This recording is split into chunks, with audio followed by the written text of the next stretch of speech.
Welcome back to the podcast. I'm your host, Jeremy Miller. Every week, I chat with fascinating people from all walks of life in order to bring you knowledge, inspiration, and insight. If you enjoy the show, you can support it by subscribing, leaving a review, and sharing it with a friend. This is the Jeremy Miller Podcast. Jackson Mitchell, welcome to the podcast, dude. I'm stoked to have you here. I appreciate you having me, bro. Thanks. Dude, so tell me about this adventure you were on in Utah. Was it this last weekend? Yeah, just this past weekend. So probably, I'd say about a month ago, a buddy hit me up, and it's actually really funny to think about because this is a guy who I did not even know hardly at all. We were in a group text together during the time that I was training for the Dallas Marathon. He was going to run it also. So we were in this group text, but we had never met, exchanged a few messages that way. And then he actually moved to Austin. So when he moved down here, he's like, we're texting, hey, we got to link up and train sometime soon. Do I know this guy? No, his name's Omar. Okay. But so he moved down here. We're talking about we got to train sometime soon. Hadn't made it happen. And then I bumped into him after the Captex try, which I did. He did as well. So we bumped into each other kind of in the race village afterward, chopped it up there. And then sure enough, I guess that was Memorial Day. So, 3 weeks later, he texted me and was like, hey man, I'm doing this trail race in Utah. My buddy who I was going to do it with dropped out. Do you want to do it? And I was like, sure. Like, why not? Might as well go. So signed up. Incredible experience, dude. I mean, you've done a lot of trail running. Now, this race is not like the ones you've done. It's not a 50K or anything above 20 miles. It was a 6.7 mile trail run, 3,015 feet of vertical elevation. Dang. Up in Utah. And it was just epic. Unlike anything I've ever done. That was my first trail race. Nice. And dude, it almost put me in a coffin. It was tough, but incredible. Well, dude, when you go from, because Austin's like 800 feet elevation, essentially sea level, and you go up to, I'm guessing you were probably close to a mile high, if not higher, right? Yeah, the starting point of the race was around 8,700 feet. Yeah. And then, you go up 3,000 plus feet. So dang, just a different world. Which part of Utah was this? So it was the race was at Brighton Ski Resort. Oh, I've been up there. Oh, really? Yeah. Okay, yeah. So it's 30 minutes from Park City, 40 minutes from Park City. Dude, so that area is so beautiful. Gorgeous, dude. And I hadn't been to Utah since, I think the last time I was there, I was probably 15, 16 years old. I was there for a 7-on-7 tournament in high school. And it was just a completely different experience, right? Like, yeah. But so incredible. That's cool, man. So how did the race go? Did you have a certain goal in mind, or you're just like, okay, I just got to finish this thing? So it's really funny going into something like that with never having done it before.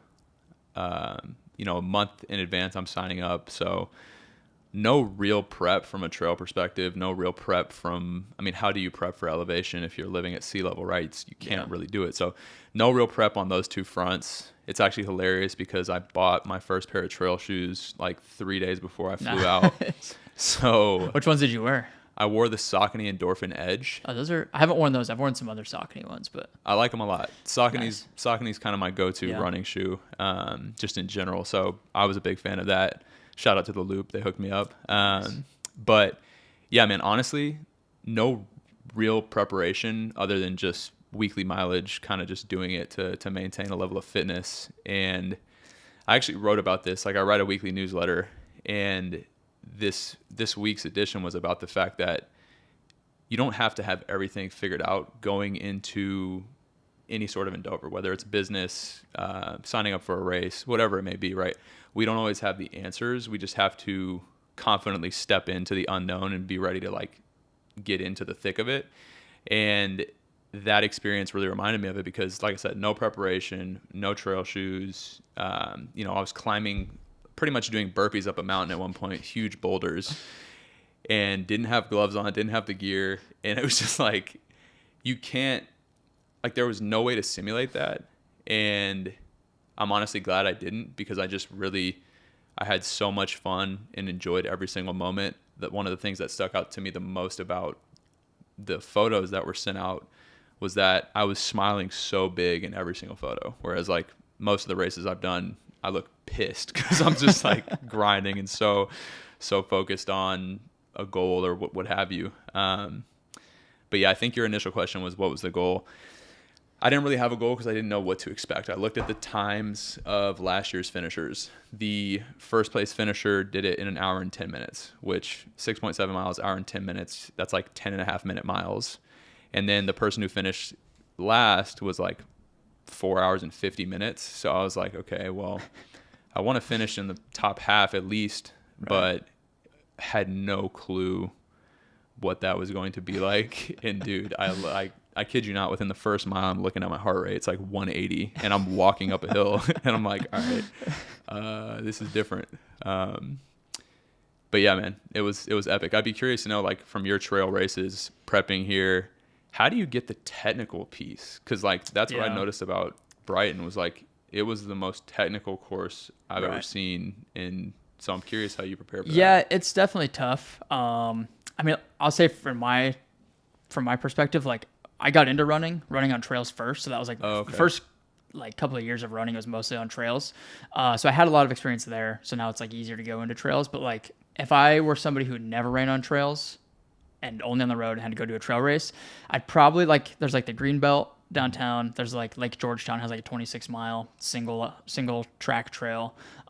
Super technical, super rocky. Obviously there's not a lot of vert, but super technical. And then there's the Hill of Life. Have you been on the Hill of Life? I haven't been on it yet. I've heard it's the Hill of Death. Dude, oh, definitely. Especially like the way I've done it is because it's so short. It's like a half-mile hill. I'll just do repeats up and down for like 3-4 hours. And that's like living here. That's the best simulation I've been able to find outside of like incline on a treadmill would probably be your next best bet. Right. But that's more from like a muscular standpoint rather than like the like technicality. But it's tough, man. And I think, like you kind of mentioned it, like how much fun you had and like you had a smile on your face the whole time. That's my experience with trail running 100%. It's so much less pressure, I feel like, than road running and like, or triathlon or something where it's like, it's all about your time. It's how fast you're going. What's your average pace? Like a trail run, like you're usually somewhere beautiful. You're with a ton of people. Like it's so much more community and like fun oriented in my opinion. It sounds like you got that experience too. Yeah, I 100% did. And another thing that I'm curious to know from your side is like, I found myself thinking about the fact that in those road races, you know, when you're road cycling, what have you, there's so many fewer variables that can cause horrible outcomes. Dude, there was a portion of the race where there were multiple portions, but it was snowy. So I would like slide down these patches of snow, and the second patch that I slid down, I actually started to kind of like veer toward the edge of the mountain. And I was like, oh my gosh, like for sure could have died just then. Another thing that made me think of is I was actually running near this dude. We kind of varied between being in front and then him being behind me, vice versa. But he had on a white helmet that said, "Ask me."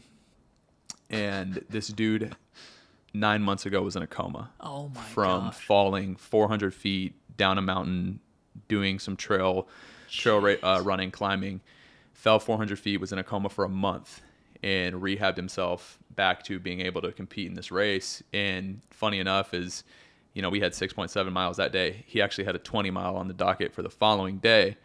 And I just was thinking to myself, like, man, what a testament to the fact that like, there's just no limits to what we can do. Like, obviously building himself back up from that coma was probably incredibly challenging, probably still is challenging now, but what strength and perseverance and like commitment to getting back right, and then also conquering that fear of getting back up on a mountain.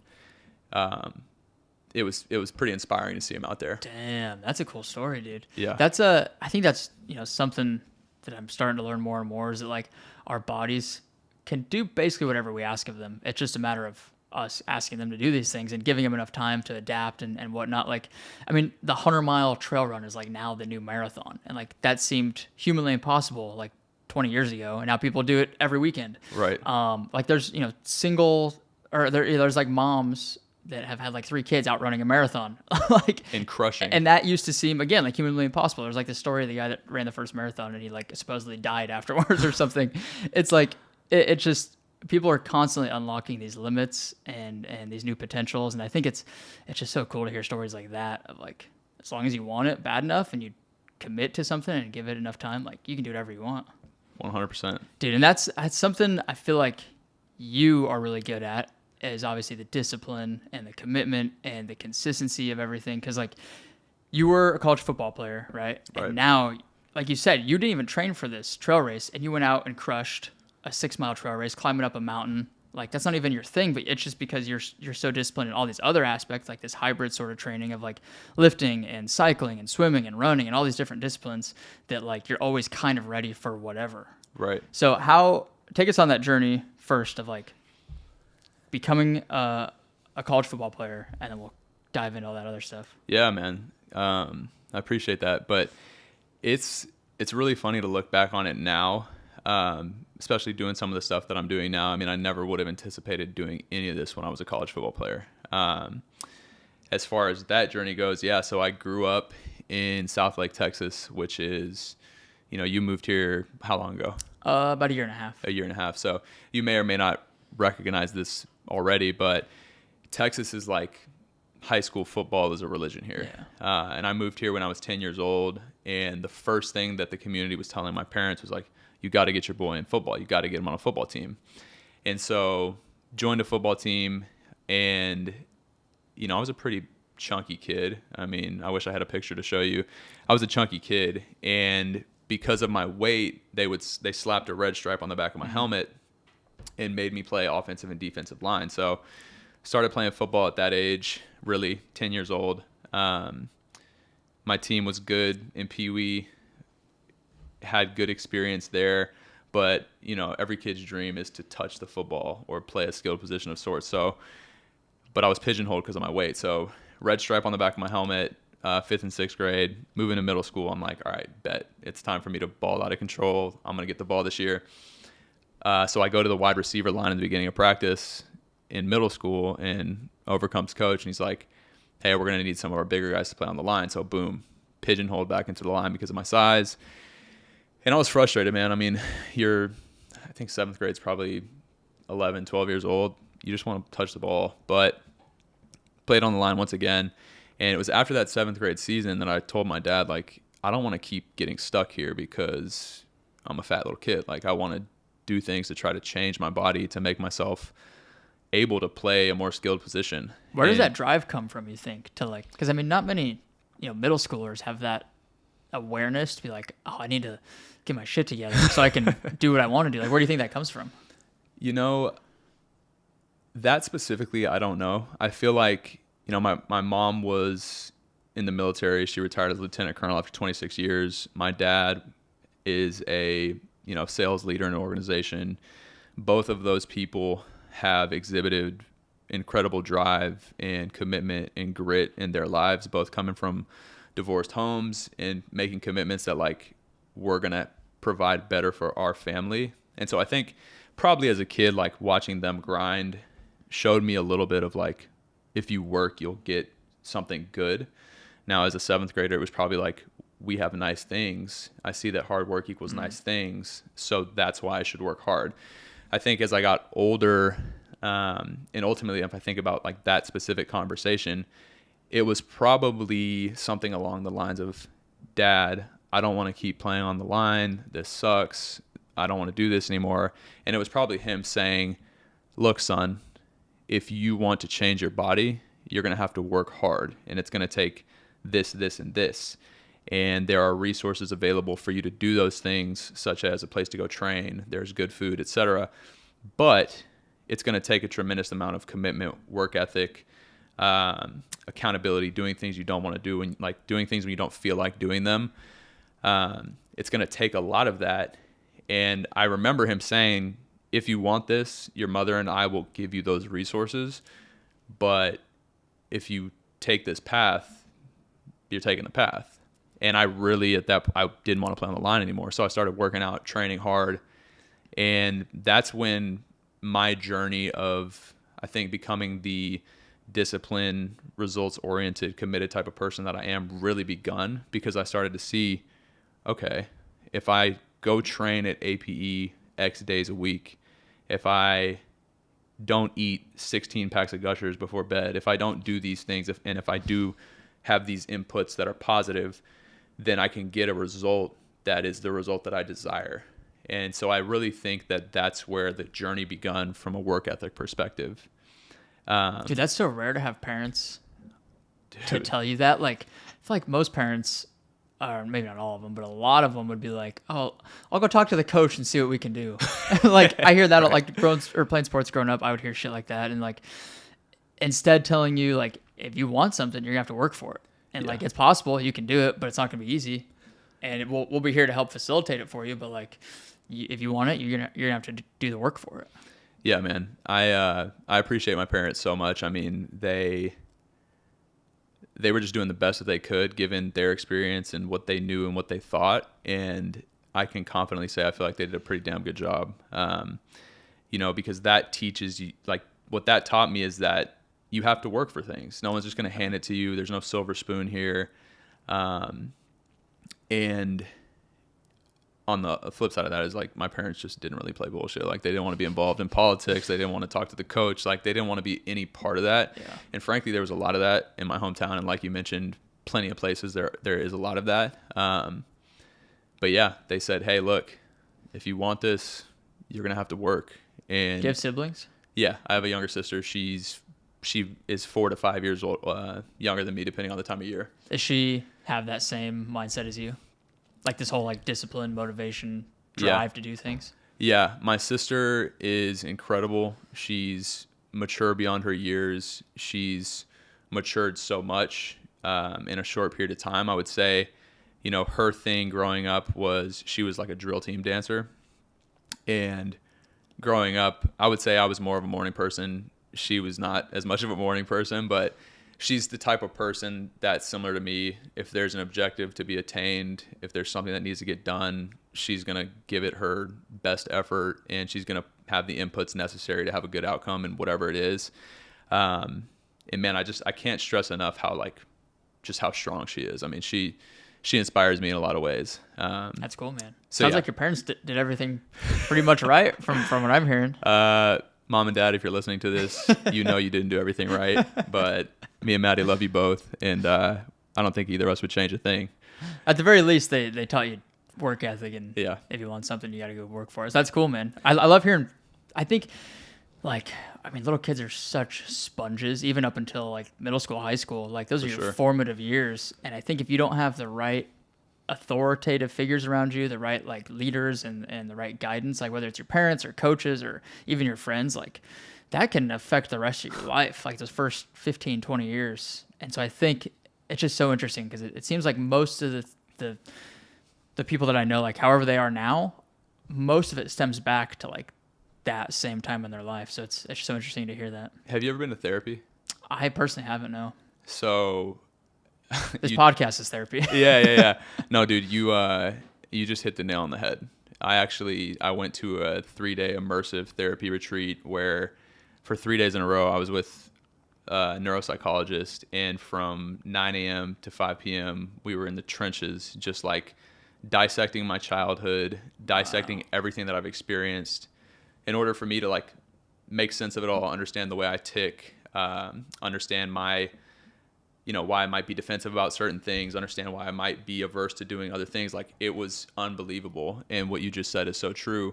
The way that my therapist actually speaks to it is she says there's a child mindset, a teenage mindset, and then your adult mindset. And your child mindset is those first few years that you're talking about where things are programmed into you that you don't remember, that you have no idea what's happening from the time you're like 0 to 5 really, unless there's like specific big things that you remember, right? But like so much of what happens in that time frame impacts you for your entire life. And then that, progresses into your teenage years where you're taking what happened to you as a child and you are trying to make sense of it as a teenager, which frankly you can't really do. And then you're operating based on that programming. When you come online as an adult, it's like, okay, I recognize some of these tendencies that I have. I recognize that I might be, defensive or critical or whatever it may be. I can't quite put my finger on why, but this is sticking out to me and it's something worth addressing. When I went to therapy, we could take everything that happened in my life and I could say, oh my God, like that makes total sense as to why I might respond that way to this thing. But the coolest part about it was I then had the opportunity as an adult to kind of like console the child and say, hey, look, I get it. I understand why you were scared from XYZ. Talk to the teenager like, yo, I appreciate you for putting up those barriers and for suppressing emotions or whatever the thing might have been, right? I appreciate you for doing those things. I understand why you did those things. It was based on your experience. I got you. But hey, look, I'm the adult version of us. And like, I got you, teenager. I got you, baby. Like, we're good. And I'm not kidding. Like, there's like LSD, psilocybin, MDMA, like they're therapy drugs that can be taken with a professional. Yep. Well, I didn't take any of them, but what I did do is this exercise where I had a mirror to my left and right, like almost like a sun tanning menu. And I was able to look into these mirrors rather, and I could see the teenage version of myself to my left and the child version of myself to my right, and just have a conversation amongst the three of us and get us all like on the same page. Wow. It was nuts. It was nuts, bro. Like nuts. Just that like, sounds nuts. Yeah. That's cool though. But you're spot on in saying that like these things that occur to us, beliefs, etc., like a lot of it happens when we're young. Dude, that's so interesting. And I like you brought up the like psychedelic stuff. I've watched like some of the documentaries on Netflix, read some of the books about like psychedelics, like you said, mushrooms, LSD, MDMA, all these different like plant derived substances, and how they can help people go through PTSD or depression or anxiety. And again, most of it comes from like maybe a specific traumatic event or a series of traumatic events, and it just like lives in their brain, and a lot of it's at the subconscious level, and so that's why it's so hard to try and figure out what it is or whatever. And so it's just so interesting. And I think that a lot of that, the turning factor is like the acceptance of it all. Yeah. Of like, okay, this happened to me, it's out of my control now, I can't do anything about it. Is that kind of like what the end goal with the therapy was like, you just accept all of that and like now you are good to move on with as like who you are now?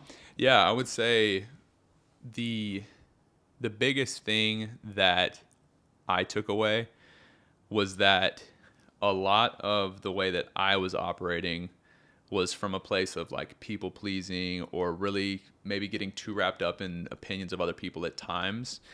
But I think one of the most important things for us as people to be able to do is to really be okay and proud of who we are. And so understanding what happened to you, you know, maybe you feel shame or guilt around something that happened to you that was out of your control. If you can acknowledge that trauma and understand that trauma, and then in my instance, communicate with that mindset, that version of you that experienced the trauma, and tell them it's okay, and that's not true. Whatever story you're telling yourself, right? That's not true. I got us, and console that person. Then you can move forward. I think the biggest thing for all of us as people is to truly be okay with who we are, and not care about what he or she might say about us or think about us. Like, because, you know, obviously you hear it all the time, like nobody's really thinking about you. They're thinking about themselves. But also the most important opinion, the most important beliefs that we have, the stories that we tell are the ones that we tell ourselves and that no one else hears.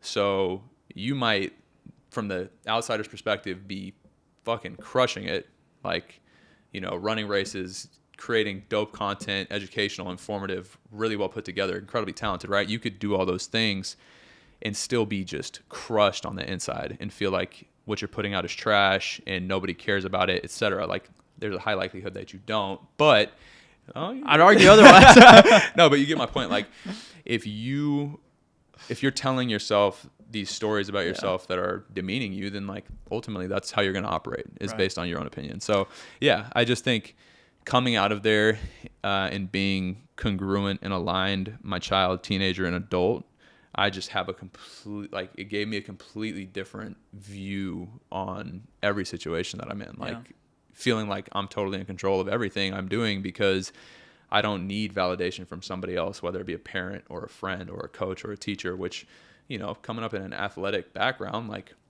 everything you did was based on what coaches said, teachers said. So just like, yeah, I think I answered your question. Maybe I don't even remember what the original question was. It was just what was kind of the key takeaway from it. And I would say just like honestly, as cheesy as it might sound, it's like self-acceptance, self-love, being proud of who you are. A lot of the stuff I talk about within the walk-on mentality, believing in yourself, confidence, all of it, like it was just kind of reaffirming of those things. Yeah, I think you kind of mentioned it a second ago, like people are so concerned with being liked by people, and like I think people put so much emphasis, I used to do this, most people do, of like trying to fit in and be normal, whatever normal means. Right. And through that, like you lose who you really are. You're probably not very happy because you're not being your true self. Right. And in my opinion, like the most successful, however you define success, most successful people that I know and see are people who don't go against that. They just don't go with that. They go against the grain. They just do what they do. They stick to whoever they are as a person. And like they are just different because everybody's different. And you don't want to be like somebody else. You don't want to try and fit in and be like everybody else because everybody's just so unique and different that like, why would you want to be like everybody else? Right. And so I think that's a good point. It's just do you and understand and accept who you are as a person. Okay, let's go back to football. Yeah. So high school or we're middle school. Like Yeah. you committed to dropping weight so Yeah. you can touch the ball. Yeah. So committed to changing my body, developing more athleticism, and trying to set myself up to have the opportunity to get off of the offensive and defensive line. Started training, started seeing the changes in my body. You know, like I mentioned earlier, it's you put in the work, you see a result. You put in the work, you see a result. That's I love to operate in that space.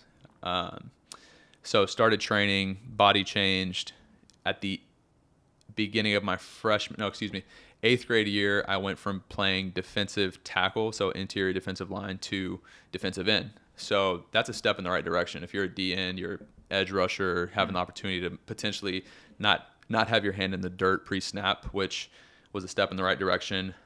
Played 8th grade year, 9th grade comes around, played D end once again. But the spring of my 9th grade season, I got moved to outside linebacker. So boom, I'm seeing again all this hard work is giving me a desired result.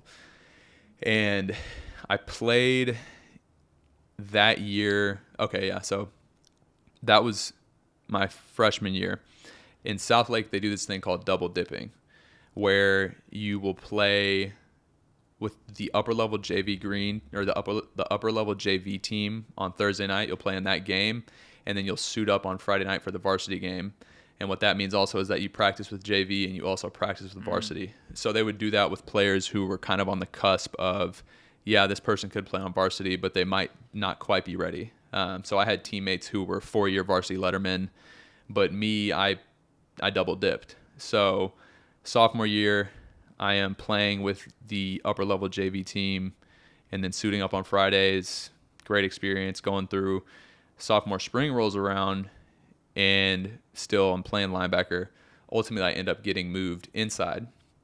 Well, in South Lake in this day and age, people are getting recruited early. And at that point in time, I was starting to get recruited and starting to think that playing Division I football, big-time D1 ball, is actually a legitimate dream for me, like something I can really pursue, because I was getting mail from Kansas, Baylor, Iowa, some big schools as a sophomore. Is Texas high school football, is it like Friday Night Lights? Is it? I know it's probably dramatized a little bit, but it is dramatized, but it's like that. I mean, we've got huge, big-time scouts at every practice. I mean, one of my good friends from high school, quarterback, was Kenny Hill, who, you know, played at A&M, played at TCU. I mean, dude was a freak in high school, like did whatever he wanted on the field. I had safety named Tanner Jacobson, played all 4 years, went to Texas Tech, walked on, started as a true freshman, and then ended up playing the rest of his time at BYU. He's LDS, so he went on his mission trip and came back. All that to say, we had some big-time recruits at my school, so there were big-time programs coming to check them out. And, yeah, I mean, that was every single day. And so that's like, I feel like high school football in Texas, you're treated like you have to treat it like a pro sport. Like that's your full-time job almost. Dude, we'll certainly get into it when I get to the college part of my story, but it was literally like a collegiate football program, from the strength conditioning workouts to summer off-season training to two-a-days. I mean, it was run like a collegiate program, so much so that when I first got to SMU, I was like, there's no way this is the college football I've been dreaming of, because my high school experience was way tougher than this. Really? Yeah. SMU was a wild ride, but but yeah, man, it's a big deal. And so sophomore year, spring, started getting a lot of mail. Thought there was a good chance I was going to get some big time offers. Well, didn't end up starting my junior year, so that put a huge roadblock, speed bump, whatever you want to call it, in my recruiting process. And ultimately, it ended up that I didn't have any offers going into my senior season. And then following that season was my first offer. So, as we're progressing through junior and senior year of high school football, I'm like, man, I really want to play at the D1 level. I know I'm good enough to play at the D1 level. I just need an opportunity. And they weren't coming. And so that senior season ended, and it came time to have a conversation with, my dad, my family, about what am I going to do now? Am I going to try to walk on somewhere? Am I going to hang up the cleats and pads and just move on, be a regular student? And I ended up getting a scholarship offer from Stephen F. Austin, which is a D1 AA school in Nacogdoches. And I got an offer from the Air Force Academy, which obviously is a prestigious opportunity that I was honored for and excited about. And of course, having parents with a military background, they were jazzed too. I forgot to mention my dad was in the Army for some time as well. But, ultimately my goal was to play big time Division I football. So Stephen F. Austin wasn't going to fit that bill, just given that they were D1 AA.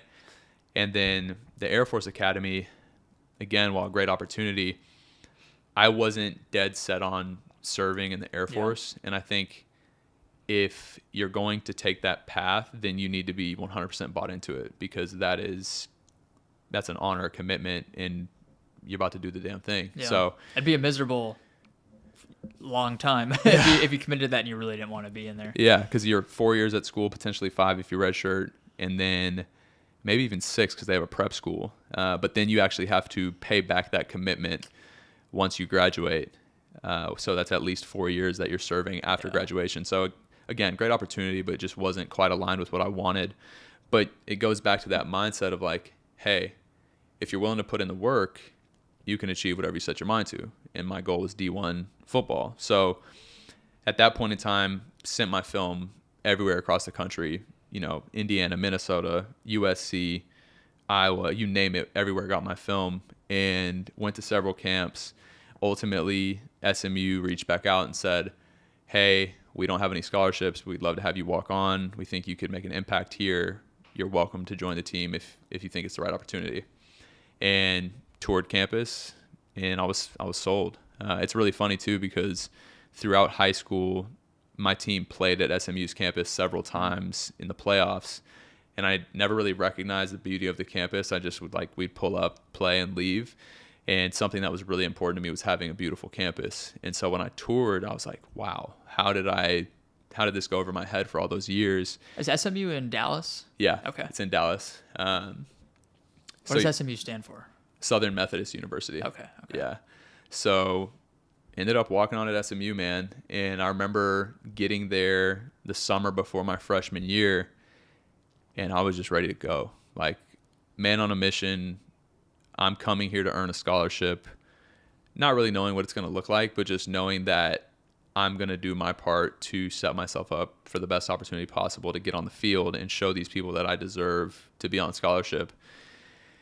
And yeah, college football was a phenomenal experience for me, man. I think, I have an economics degree and a Spanish minor, which is great, but I think so much of what I learn and apply to my life today is stuff that I learned through sports.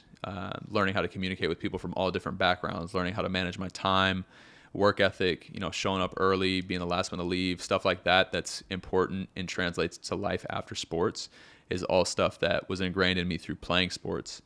And do you want me to just keep going? Because I'll tell you this whole story. Keep ripping. I love this. Cool. I love hearing all this stuff, so keep going. Yeah. No, it just instilled in me the work ethic even further as I continued to progress in my career.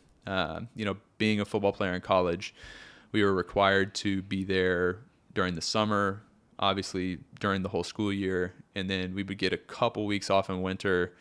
If you're playing in a bowl game, you don't, but we sucked, so we weren't there. But man, what I miss most about it was the grind. Like, really? I really do, because it was always in the grind where, you know, I prided myself on having an unmatched work ethic. I still do. And I wanted everybody who was on my team and around me to feed off of the energy that I brought to workouts, to practice. And I think people do. I mean, if you go into a room and you have big energy, people are going to be drawn to you. And I always just wanted myself and my team to reach our full potential, because we had good players. But bro, when I got there, the culture was just awful. Really? Yeah. And I kind of alluded to it, but, you know, I'm going into college football thinking that everybody's going to think the way that I do, that everyone's going to want to be the absolute best and willing to do whatever it takes to be the best. I'm thinking people are going to want to do extra workouts on Saturday. We're going to be grinding on our days off. Like, I had a completely misconstrued image as compared to what I experienced those first couple years. And I think it's because there was no peer-to-peer accountability within the program, and everybody was kind of just doing what was comfortable for them. Do you think part of it too could have been like so many people probably had that same like dream you had of like playing D1 football, and then they finally make it there and they're like, oh, I can relax now? Do you feel like that was some of it maybe? I think so. I think some people want to wear the jersey and run out of the tunnel. Other people want to be remembered for their contribution. Yeah. And I would say, for me, coming in as a walk-on, I had a chip on my shoulder off the bat because I wanted to earn a scholarship. I wanted to show that I could play at that level. I wanted to make an impact. So it was never about running out of the tunnel for me. It was like, I want to make some plays, and I want to have an impact on this team, this program. And I know without a shadow of a doubt that I did. And I had great coaches. I had great teammates. I met so many people along the way. I'm obviously not taking credit myself for things that happened, but you know, my goal walking in there was to make a name for myself. And good Lord, was it a process? But, you know, by the grace of God, I'm on the other side, and I'm super proud of what I was able to do during that time. You know, I came in freshman year, went from scout team, and literally sitting in the stands my first game, because at SMU, if you're redshirted, they don't bring you on the sideline to wave the towel. Like, you're in the stands with the normal students. Which, dang, that was wild, dude. Because I'm on campus, like, yeah, I'm a football player, I'm sick, I'm cool, whatever, telling all my dorm mates. And then on game day, I'm like at the tailgate, and they're like, wait a second, I thought you were on the team. I'm like, oh yeah, I know I am, but like, we just don't go down there. So that'll humble you real dude, quick. I remember sitting, I remember exactly where I sat, and I watched somebody I went to high school with return a punt for a touchdown against us, and I was like, I'm never doing this again. Jeez. Never. And sure enough, you know, that was, you know, one game. Well, the next 47 games I played in. That put a fire in your ass right after that. Yeah, and I was on, you know, as a freshman, I was on special teams. I don't remember if I got any burn as a linebacker my freshman year, but I was not doing that again. So go through freshman year. We were 5-7 that year. Had a very close last game of the year. Thought we were going to make it to a bowl. Didn't end up doing it.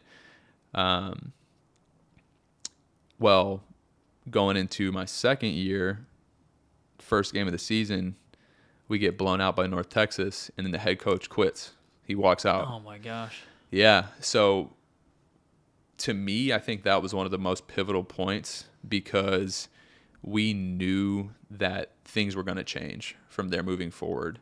And ultimately, that season was wild, dude. I mean, we were 1-11 that year, and we didn't win until the very last game of the season. Jeez. We went up to UConn in the rain, beat them at home. By the grace of God, we didn't go 0-12. But after that season, the whole coaching staff got fired. Dang. And I knew at that point in time that I had an opportunity with a new staff, clean slate, to show like, hey, I'm going to be one of the guys that leads this team. Now, this was your freshman year that all that happened? So that was my sophomore year. Okay. And what I was about to say is, of course, this whole time I had been working hard, trying to lead, doing extra work, being the first one in, trying to get people to do the extra workouts, all those things that I believed would separate us from competition. But not a lot of changes had happened yet. And I also don't want to forget to mention something that's very important in my story, which is after my freshman year, dude, I almost quit. I almost walked away from football. I almost said, I'm done with this. Like, I'm not doing this anymore. And I'm so thankful for my linebacker coach, Coach Mason, at the time, because I talked to him about it and he was like, hey, just like think about it a little bit more. Don't do anything drastic.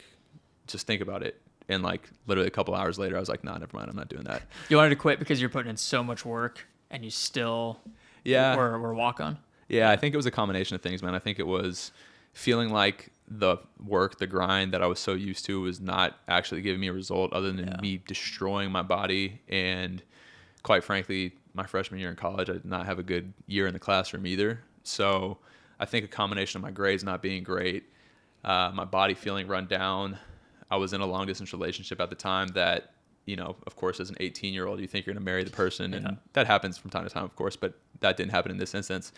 My point being, though, that like there were so many variables going on in my life as an 18-year-old. I don't think I knew how to appropriately manage it. And I'm just so thankful that I didn't quit, because it just, again, taught me so much. And also, like, quitting would have just been, it wouldn't have been aligned with what I believe and what I talk about. Right. And ultimately, I can talk about that experience now because it gave me, maybe it was a kind of a refresher in some ways of like, who is Jackson Mitchell? Like, does Jackson Mitchell just quit on things when they aren't going his way? Like, no, this Jackson Mitchell doesn't do that. So it was maybe a breath of fresh air in some ways. How you do anything is how you do everything. Absolutely. If you quit even the smallest little thing, like, that's going to slowly bleed in and affect everything else. Yeah. I can't remember who said it, but they say that the first time you quit something, every time after that, it just gets easier and easier and easier to quit. And it's so true, because you stop having that almost visceral feeling of like, this is not who I want to be. Yeah. The more you do it, it's like, oh, this is just normal. This is just something I do. Yeah, it affects your mentality of like, oh, like subconsciously, I might just be a quitter. Right. And then when it comes to the point of like, do I quit or I keep going? You're like, oh, I've quit other things. I'm a quitter. It's what I do. Yeah. And it's a bad cycle. A slippery slope. But yeah, man. So sophomore year, destroyed, blown out. New coaching staff comes in after that season. And like I said, my mindset was like, okay, this is the time to show who is Jackson Mitchell, what do I bring to the table, and make a name for myself with this new coaching staff that knows nothing about me. And so winter workouts, grind, just grind, doing everything I can to lead my teammates vocally with my action. There's different types of leader. There's leaders who just lead by example, and then there's the vocal as well. I was the type to scream at the top of my lungs, encouraging people, but also to show what it looks like to put in the work. So much so that I ended up giving a presentation on work ethic that following year, I believe. But we grinded all off season, and spring ball rolls around. I'm rotating in and out as a starter. And then, we go into fall camp and no scholarship has come. Frustrated, but still working. Yeah. Frustrated, but in the process, detached from the outcome, just putting in the work, believing truly that it's going to pay off at some point in time. Funny story, actually. I remember a specific day where every Friday we would run stadium sprints, and then we'd come into the weight room and do like back squat, front squat, like they would just murder us. And there was one day where this is the closest I've ever been to throwing up in a workout. And the coaches were like at my rack watching. And I'm thinking to myself, like, this is how they're going to decide if they're going to offer me a scholarship or not. Like, I better not die right here. And I don't have much more to tell about that specific story other than I just remember pushing through such horrific discomfort and pain, knowing that this might be the moment that makes or breaks what I'm working for. Did it end up being a moment like that? Well, I would say that moment on top of a lot of other moments probably compiled to what ultimately led to during fall camp. You know, we're going through, it's a grind in Texas. You know, the Texas heat now. Yeah. It's brutal. It's awful. But so what ended up happening is, I think it was probably one of the last few weeks of fall camp leading up to my junior year at this point in time.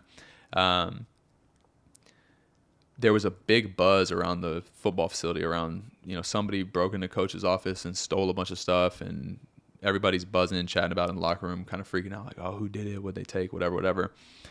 And we go to team meetings that day, and coach at the end of our meeting gets up in front of the room. He's got a manila folder, and he's like, hey guys, I'm really upset. I'm disappointed. You know, somebody broke into my office and stole a bunch of stuff. You know, nothing that is super monetarily valuable, but it's got a lot of sentimental value. And I'm just going to read off some of the things that were stolen. And everybody's like, whoa. I mean, there were cops there. Like, Jeez. It was a production. And he pulls out this list, and he's like, Garrett Kirstich, we're going to award you a scholarship. And so one of my really good buddies got awarded scholarship in front of the team when we all thought somebody broke in and took a bunch of stuff. Yeah. So incredible moment for him. And I'm like so excited for him. But at the same time, I'm like, man, like this was going to be my year. Like I was supposed to get, I felt like I was deserving and I was ready. But, you know, happy for my dog and let's keep working. And coach then goes, all right, we're going to go straight to special teams meetings from here. But before we do that, I got one more letter. And Jackson Mitchell, we want to award you a scholarship. Oh, dang. And dude, unbelievable feeling. I'll have to show you a video. It's on YouTube. But finally, it felt like somebody was filming that moment. Oh, that's cool. Yeah, our media team was great, and they filmed it all. That's dope. So nobody ever broke into the office? No. Oh, that's just all okay. Made up story. He had the campus police there, like, you know. I mean, oh, that's a whole freaking thing. Production, yeah.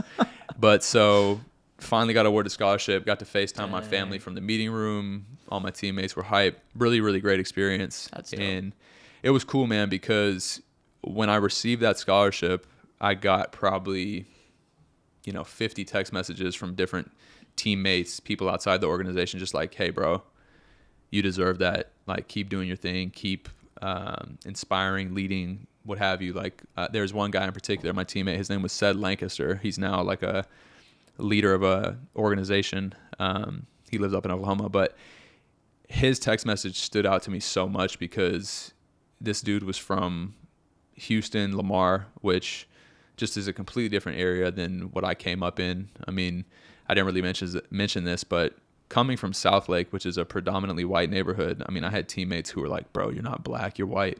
And just, hateful for no reason, right? Like just Jeez. Racism exists in many different ways. And that was early on and it got better. But, I give that example to say that I had, people from all different walks of life on my team, which is, again, one of the reasons I'm grateful for football.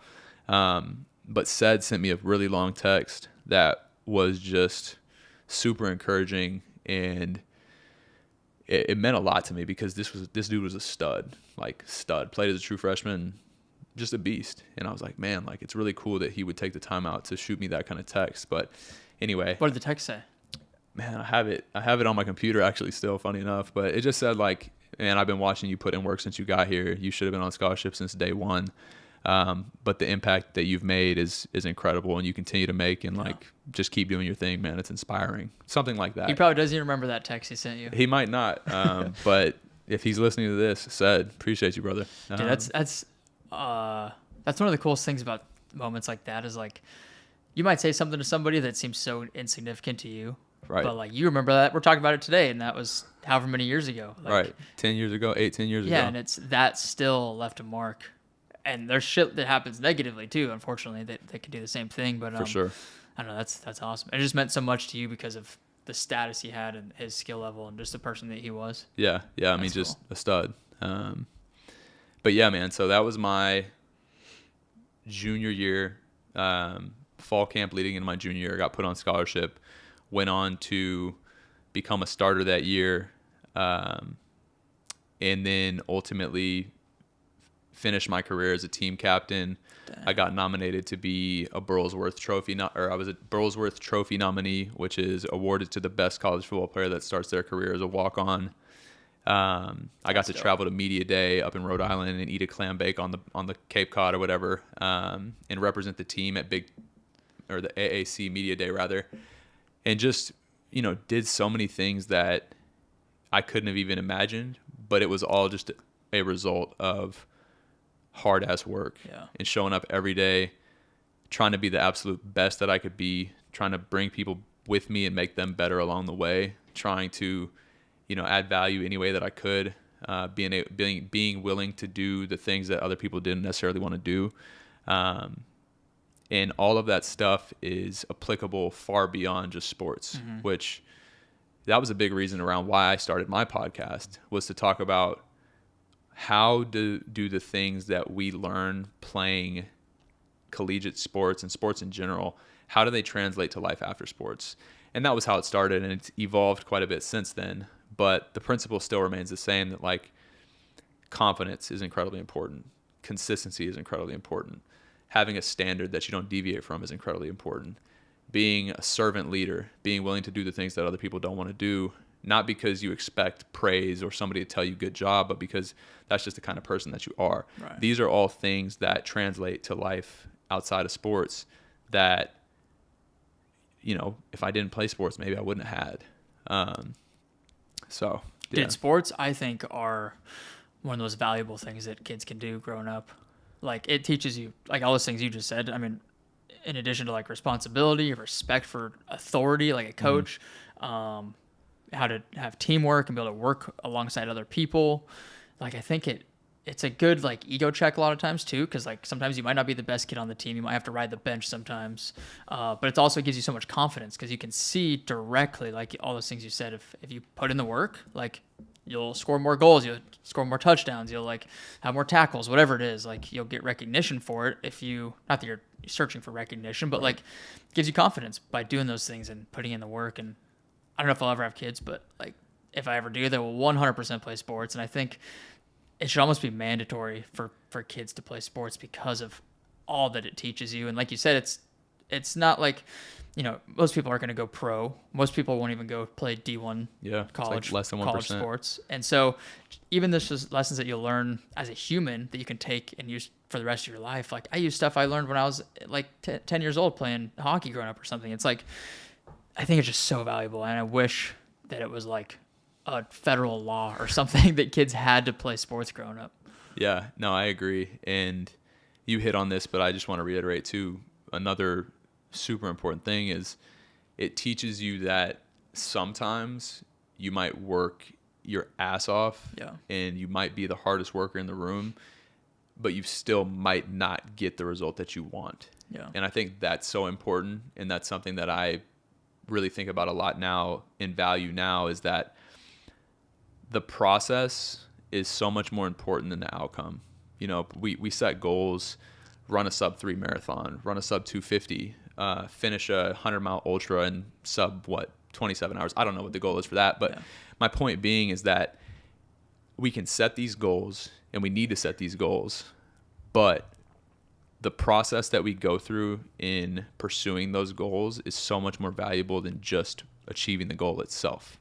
Even if you don't achieve the goal, the things that you learn through the process are things that you can carry with you for the rest of your life. Right. So that's just another thing about sports. Yeah, dude, the races and like events like that, or even if it's like a game when you're playing sports, like those are little benchmarks. That's kind of like the cherry on top. But that's such a small moment. Like if you're training for a marathon, you put in like 4 to 6 months of work at least. It's like all those days added up are so much more than that one day that you go out and run that like 2 or 3 hour run. Without question. It's like, it's good to have those, and it's easy to like look forward to those and use them as like benchmarks and tests of yourself. But yeah, 100%. It's the journey that matters the most. And I think if you truly love the journey, those are the people that end up succeeding the most, is because when you get so focused on the goal, like you might get to the goal and not, you might not achieve what you wanted to, but you're so focused on it that like it kills your confidence Right. and it just wrecks everything else. But instead, if you're like, oh, I didn't hit my goal, but I had a great training block or I had a great series of practices or whatever. It's yeah, that's such a good mindset to have. It reminds me of we were talking in this. You were talking about Chris Williamson earlier before the podcast, and like he is either him or Alex Hormozy or somebody said it about it's so easy to win because when it gets hard, most people just quit.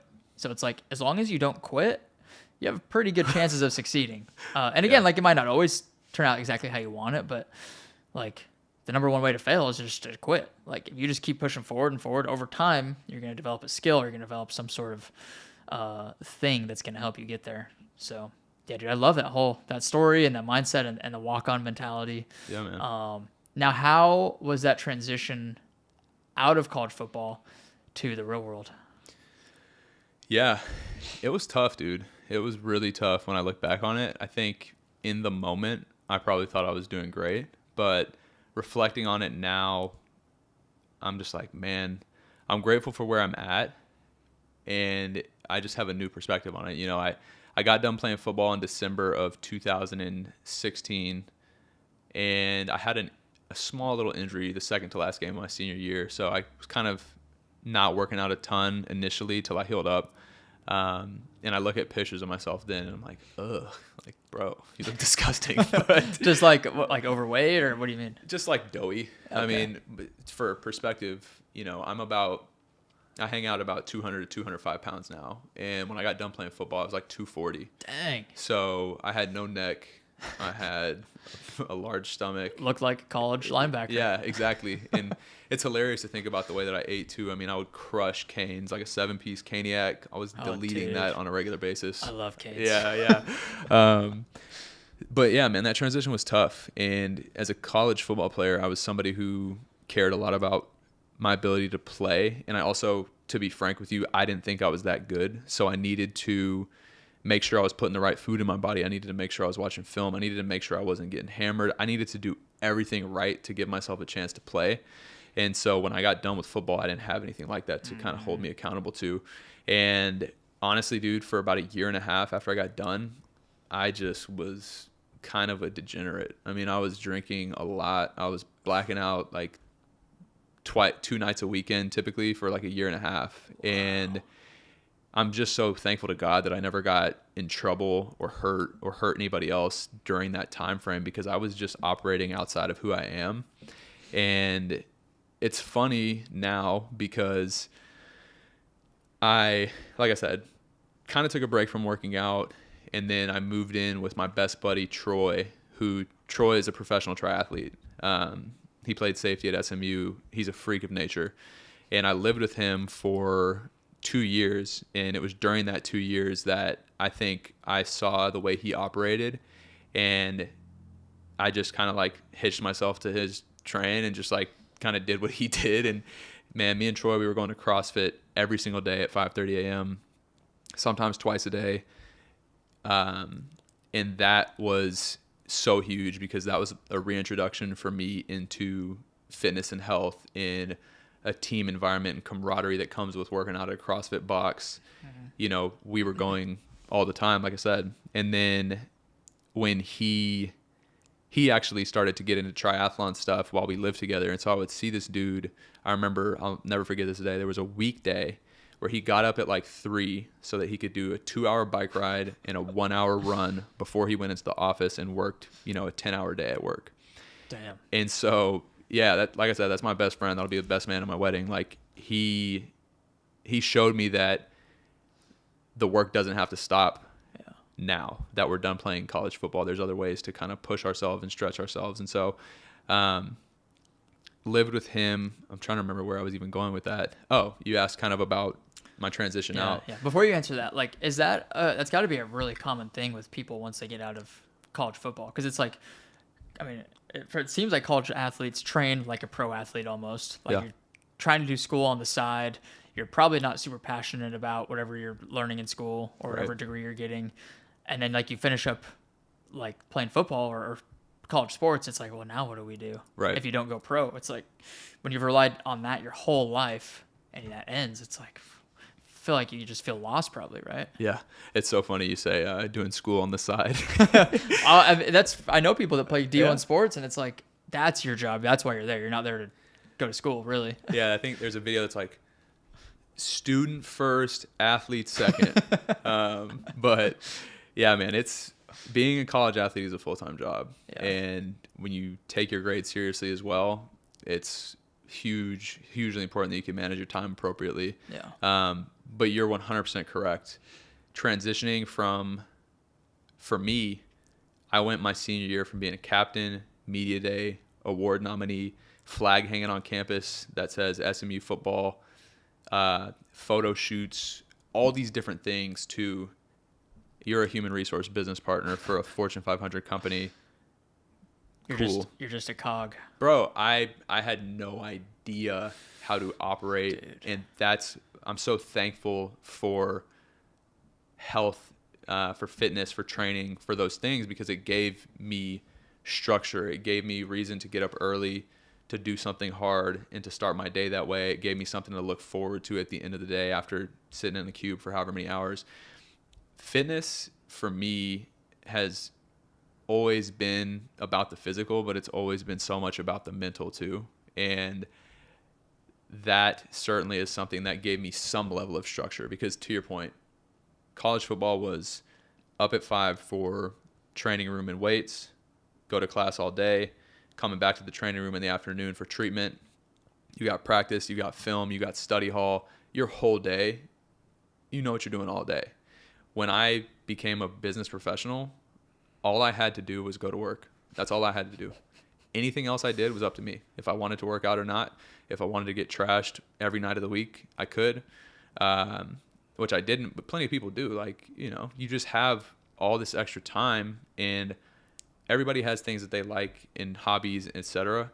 I personally don't know how I could live if all I did was work, whatever shift hours they were, and then come home and like sit on the couch and watch TV or play video games. And again, I'm not dogging those things, but for me personally, I needed some way to challenge myself. Yeah. It gives you a sense of purpose, something 100%. To train for. Dude, and I think that whatever like weird, like primal monkey energy we all have pent up inside of us, like we have to excrete that every single day. We have to get it out. Like even if it's going for a 20-minute walk, like look at how people lived for hundreds of thousands of years. Like we're just moving constantly. And then now modern society, it's like we're sitting in an office, we're sitting all day, we go to work, we can go to the grocery store, we can order Uber Eats. We literally don't have to do anything physical if we don't want to.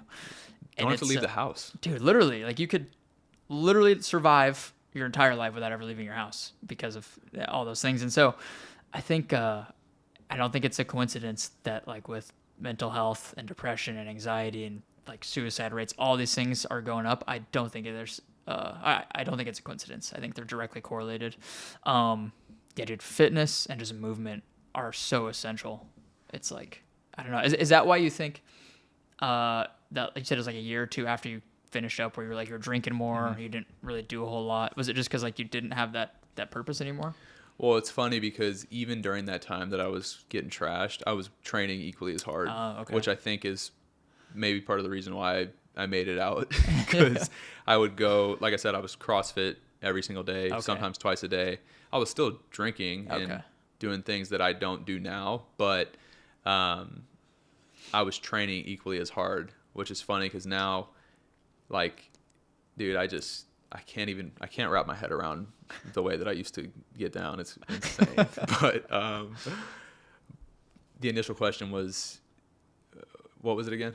I think you kind of answered it, of just like that, like a couple years span where you were drinking more. You said you were a little doughy. Yeah. Like, it was just didn't quite know what you wanted to do. And it was that the same time you were working this job for that big company? Yeah. So I was with Texas Instruments at the time, which is a great company, but they make the calculators, right? Yeah, everybody knows them for the calculator.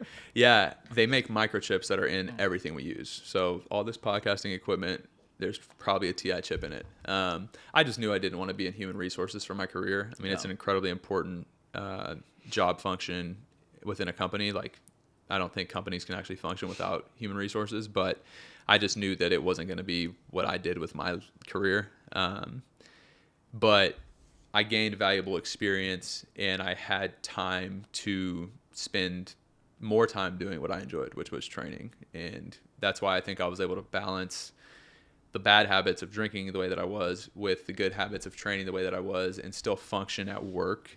Because frankly, like, I would go to work and I would get good feedback, but sometimes I would be in my cube and be like, there's no way this is what I'm supposed to be doing. Like, there's no way.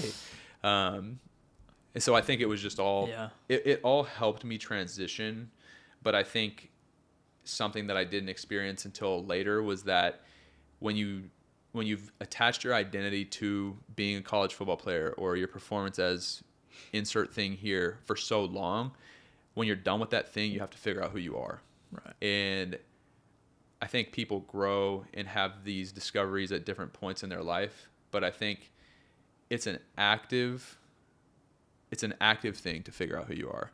You're not going to just, I mean, maybe some people just know, but for me, honestly, I didn't really know who I was until a few years ago, when I started to really think about, okay, well, what's important to me? What is my purpose?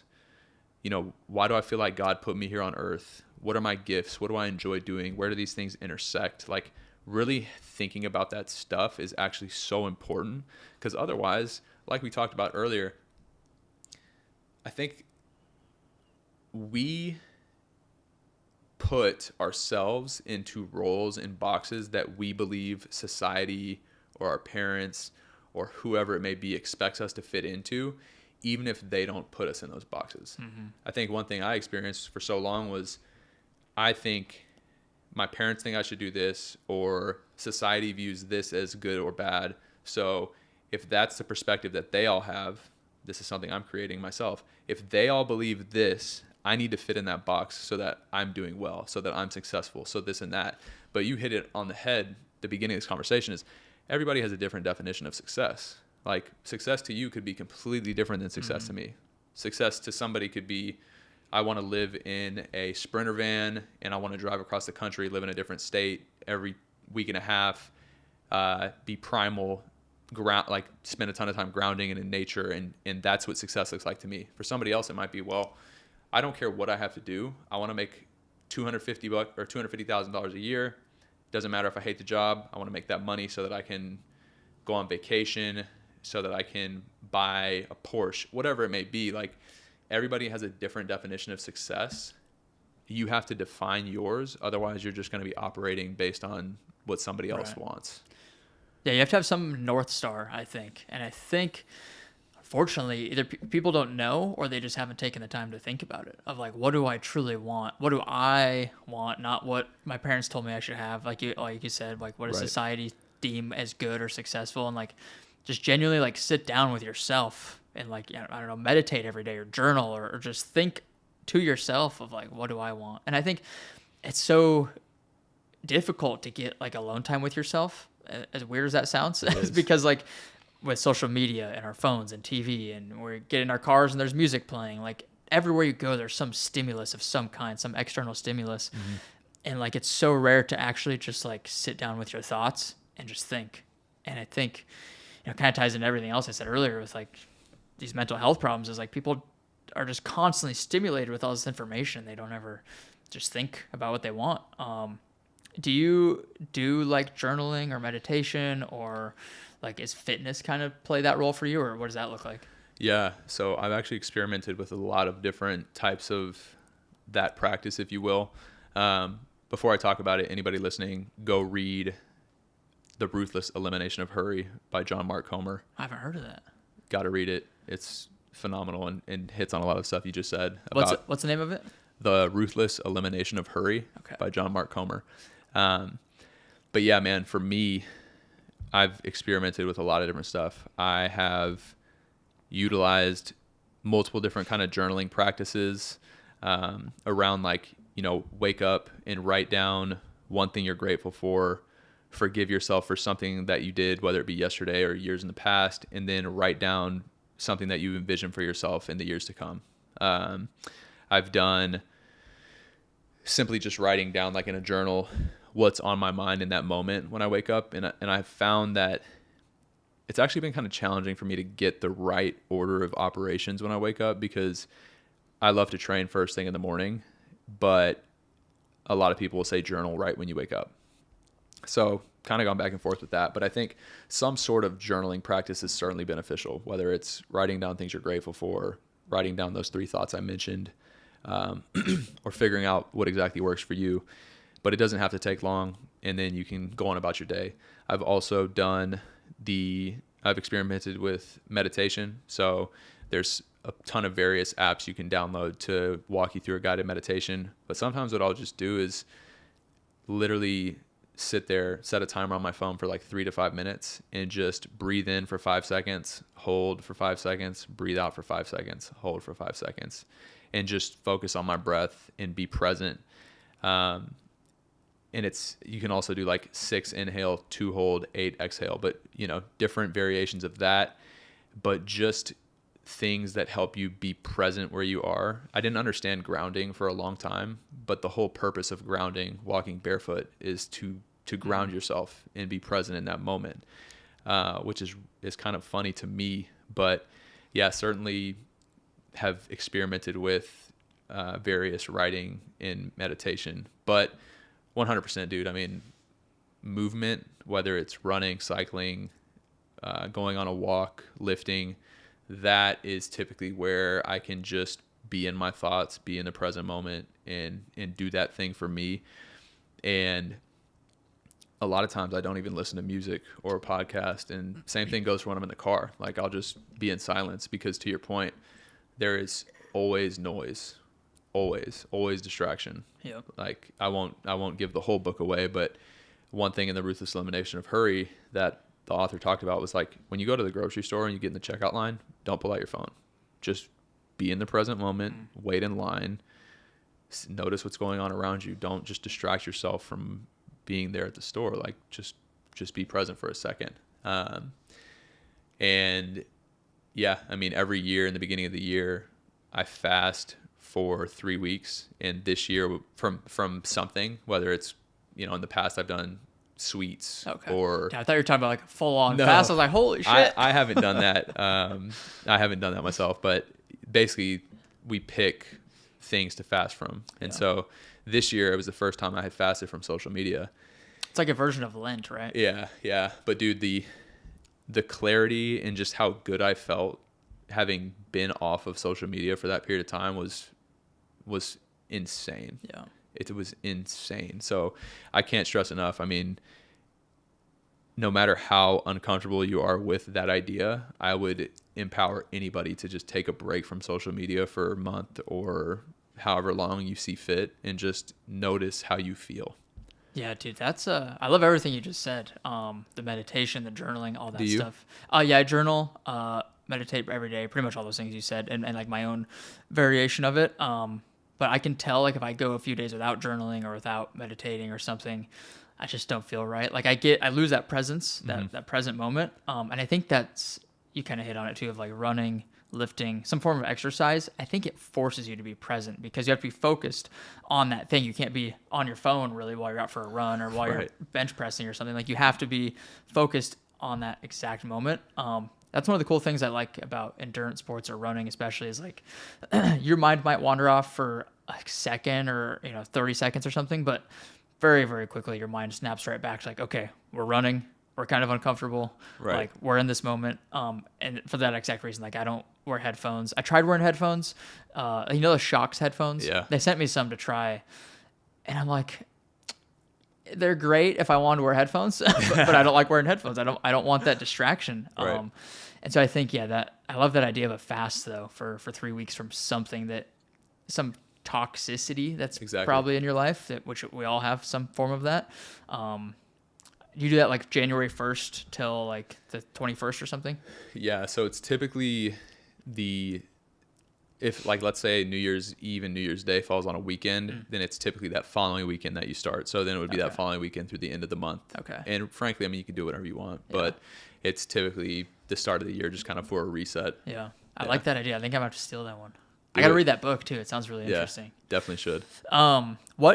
Okay. So transitioned out of college football, got into CrossFit a little bit. You had your roommate that was super into triathlons. Mm-hmm. Now I know you've done marathons, tries, all this stuff. Like, walk us through some of that and kind of how you got into some of those specific events. Yeah. So are we good on time too? Yeah. We're good. Okay. We're good. Obviously in 2019, things got shaken up a little bit. Gym shut down, you know, everything was crazy. Right. And so when gym shut down, I was like, I have to figure out how to stay in the shape I want to stay in. And frankly, my personal mission at the most basic level is just to help and inspire as many people as I can. Like, I just want to positively impact people. I want people to feel like there's no limits, because that's what I believe. Like, that's what you're talking about it too. It's like, there's no limits to what we can accomplish when we believe in ourselves and are willing to put in the work to achieve our goals. And so I wanted to figure out a way to help more people understand that.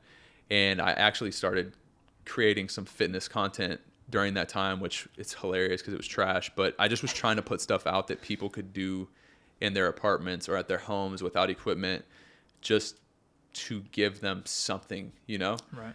And I had already started running a little bit at that point in time, but nothing crazy distance wise, and didn't know how to appropriately run or manage my heart rate or anything like that. But what happened was I started running every Friday. I would do a long run, and each week I would just increase mileage, and I just wanted to see what I could do. And I remember one Friday morning I ran like 16, and I was like, what? Like, when I was 240, I would have told you I would never run more than 2 miles. But I ran 16 miles, and then some more time passed, and a couple of my buddies' wives were like, hey, we're going to go run at White Rock Lake. You want to come? I'm like, yeah, sure, whatever. So I go with them, and we ran a 10-mile loop. And at the end of that loop, I was like, you know what? I'm going to keep going and just see. And I ended up running 20 miles that day. And that day was the first time where I was like, all right, like 6 more miles, I could manage that for sure. Like, I don't, that day in particular, all I ate was an expired Nutri-Grain bar and like a Jiffy tablespoon of peanut butter that was in my truck from a hospital. Like, oh my God. No nutrition, right? So that happened, and I was like, all right, I could swing this. And then ultimately, again, because gyms were shut down, that's when I ended up buying a bike. So I started cycling. My first long ride was like 72 miles, and my tire popped, and I was like, okay, I can actually ride like pretty far. And again, knew zero about nutrition at that point in time, so I was eating like trash Fiber One bars. Like, this was my intra ride fuel. You're eating like a college football player. Yeah, dude, I had no clue. But those two things, I was like, all right, I can make it far distances on the bike and on my feet. This is cool. And so continue to do that stuff, and it's hilarious. My first half marathon was in 2018. I signed up like 2 weeks before. My buddy just hit me up and was like, bro, do this with me. Classic. Funny enough, he 200 meters into the race, he jumped off the course because he was hungover. So I just did it by myself. But hilarious. Yeah, hilarious story. But did that, was like, okay, cool, this was fun. But then had been running and cycling for a while, and I was like, all right, I could do a 70.3. If I could bike 72 miles, and then I ended up biking 100. But point being is, like, I just figured, okay, well, if I can bike 100 miles and I can run 20, in a 70.3, it's a 56 mile bike and a 13.1 mile run. Add on a 1.2 mile swim, like, that couldn't be so bad. So I'll just sign up for a 70.3. What an idiot. So in 2021, this is logical, I think. Yeah, I mean, there's certainly some logic, but now hindsight, no, it's so dumb. But I ended up doing 70.3 Waco in 2021. That was my first triathlon. Incredible experience. The triathlon community is so cool. Just good people, man. Like, I met people at that race that I still communicate with to this day. Nice. And all we shared in common was that we signed up to suffer for, 5, 6, 7 hours. Depending who you are. The communities around endurance sports are so cool. Or I think any type of activity, whether it's CrossFit, lifting, whatever. Like the communities are always the best part. I agree. I think it's honestly one of my favorite parts. It was for sure my favorite part about CrossFit. I love that about Austin, that the running community here, the triathlon community, cycling community, like there's a community for everybody, no matter what you like. If you want to find people who like the same things, you can. You can socialize with people and be part of a group without having to like go to a bar and get hammered. Yes, dude. Yeah. It's so nice. That's my favorite part about it. Yeah. So how was the swim for your first triathlon? Did you have any experience swimming before that? Dude. Or like before training?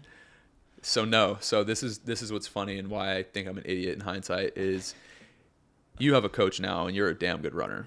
Like depends on who you ask. Yeah. Well, by my standard, you're a great runner. I didn't have a coach. I didn't follow a program. I just, based on what I had seen Troy do when we lived together, I was like, okay, well, he was probably doing this and that, so I'll just try to do what I think he did. So I was just like riding my Peloton and running and making up brick workouts. And I cycled and swam a lot. Or excuse me, I cycled and ran a lot. I swam probably once every 10 days. And swimming was by far my worst sport. I still suck at it. And it was horrible. Do you sink? Dude, I sink like a rock when I try and swim. Yeah. No, my it's almost like I'm swimming vertically because my feet and hips are just like down. Dude, same. Yeah. I don't know if it's like poor form. It's form. Is it genetics? Okay, I blame it on genetics. It's probably form. Just form. Yeah, it's form. And I know David Goggins said that black people are negative buoyant, so I'm half negative buoyant. But yeah, swimming was tough, dude. And again, like just what you learn through doing, you know, my nutrition was awful. I had gels and stuff. I had good, well, I used like Goose. Now I would use Spring or something that's more natural, easy to digest, good for the Better GI. Than Nutri-Grain bars. Yeah. But, you know, I almost like I felt my first kind of twinge of a cramp during the swim. And so I knew, all right, this day is going to be interesting because I'm cramping in the water and there's still a lot more to do. But ultimately, like finished, had a great experience. I mean, it was just a blast. I mean, anybody who is thinking about doing a triathlon, do it. Doesn't have to be a 70.3, but even like a sprint, which is a half-mile swim, a 12-mile bike, and a 5K run. So much fun. So much fun. That's the only triathlon I've done is a sprint. Dude, yeah. So much fun. So fun. Same thing. My friends like talked me into it like a month before. I was like, I don't even know how to swim. Right. But I want to do another one. Yeah. I really want to sign up for a 70.3 or eventually a full Ironman, dude, because it's cool because you can train all these different disciplines and like I feel like it's hard to get bored because you're always doing something different. I mean, the commitment is massive. Yeah. You're somebody who could do it, but it's like you got to be willing to commit 12, 13, 14 hours a week to training. And that's probably for like at 70.3, right? I think that's for there's no way I was training 15 hours a week for a 70.3. I think that's probably more for 140.6. Okay. But even for a 70.3, like your volume's high. It's going to depend on your fitness level though. Right. But yeah, I did a 70.3, loved that experience, knew that I would do another triathlon. But then the next fitness event I did was like, all right, well, I've done a 70.3. I guess I'm going to run a marathon. Are you better at running or biking, you think? I don't think I'm good at either. No, I mean, I think that I've got pretty strong legs. Yeah. So even if I'm not the best biker, I can make up for it more with strength and legs. Running, it's important to have strong legs, but I think it's also really important that you can manage your aerobic system appropriately. Right. Swimming is awful because you can't muscle your way through it. Like you have to be efficient in the water. You have to have good form or you're just going to be like splashing. So yeah, I think I could be better at all of the above, honestly. But yeah, I did.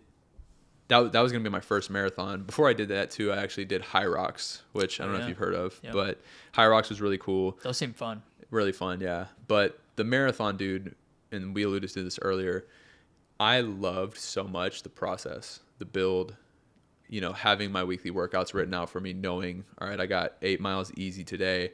I got this track workout, then I got this many miles easy, then I got a tempo run on Thursday. Friday is going to be nice and short, and then, you know, long run on the weekend. Like, I loved that so much.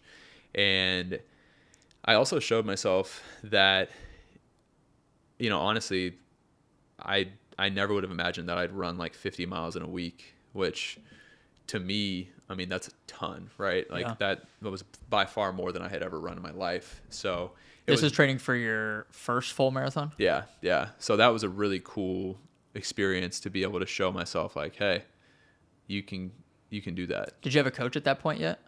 No. So I've never actually had a coach for any of the endurance sports. That's crazy. Yeah. So I would have never guessed. Yeah. Funny enough, my buddy who runs a CrossFit gym in Dallas, the gym I used to go to actually, he ran Dallas a couple of years ago. And I just texted him. I was like, hey, do you have the plan that you followed? And he like sent me it on a Google Doc. And then at the top of it, I remember it said easy pace / long run, tempo pace.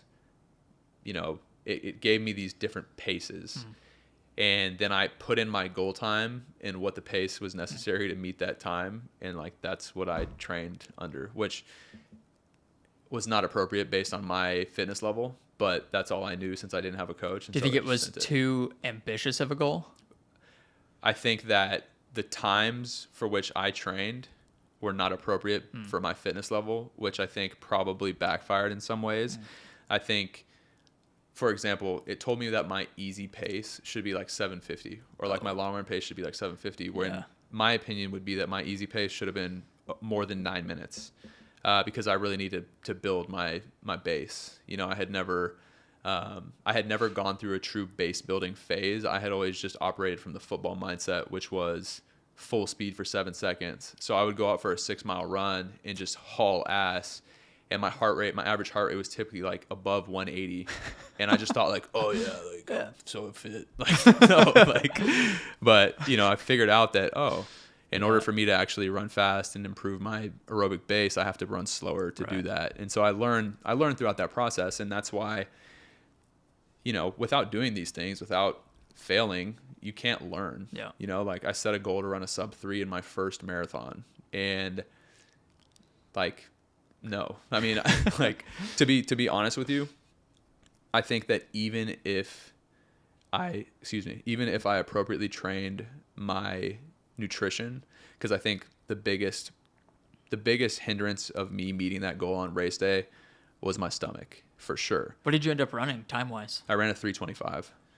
Yeah, so that's like a 750 mile. That's a great first marathon. Yeah, man. I mean, I was happy with it, and I would say that had I been consistent in my nutrition throughout my whole training block, like ate the same thing the night before every long run and timed up my sodium intake and knew how to properly sodium load, carb load, etc. Like if I would have done all those things right, I think I probably still would have fallen a little short of my goal. I probably would have ran a 3:05 or 3:10, but bro, my stomach was wrecked on race day. And you know, it's not an excuse. It's just a matter of fact that in order for you to have the kind of day you want, you got to do everything right. Yeah, you got to practice like you play too. Yeah, like that's the nutrition side of things of running especially is so crucial. Like that's the training itself is one part, but the nutrition, that's like arguably just as important, as you can attest to. I would agree. Was that the Dallas Marathon? Yeah, so that was Dallas Marathon. Went back to the old stomping grounds.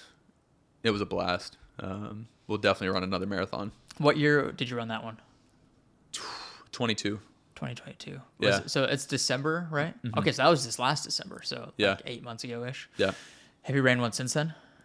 So not a full. I ran the Austin half in, I think it was February of 23. But that was more for fun, for the experience. Okay. I think I averaged I ran a 135. I think I remember seeing you at some point. Yeah, I ran past you. I remember we dapped each other up.